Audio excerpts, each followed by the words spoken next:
சந்திரமேட்டின் பகுதியில் தோன்றும் கிளை ரேகைகளெல்லாம் தன் வாழ்க்கையில் சோரத்தாலும் தாரத்தாலும் பெற்ற மக்களை குறிக்கும்.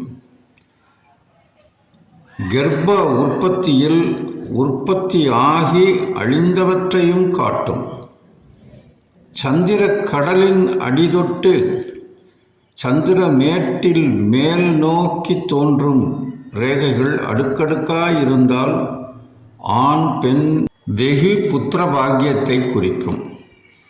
மேலும் புதன்மேட்டின் அடியிலிருந்து உற்பத்தியாகும் தாராரேகையில் ஏற்படும் ஒளி ரேகைகளெல்லாம் அவருக்கு பிறந்த குழந்தைகள் என்பதை காட்டும். இருதய ரேகையின் மேல் பாகத்தில் தோன்றி புதன்மேட்டை நோக்கும் ஒளிரேகையெல்லாம் எத்தனை ஆண் குழந்தைகள் என்பதை குறிக்கும்.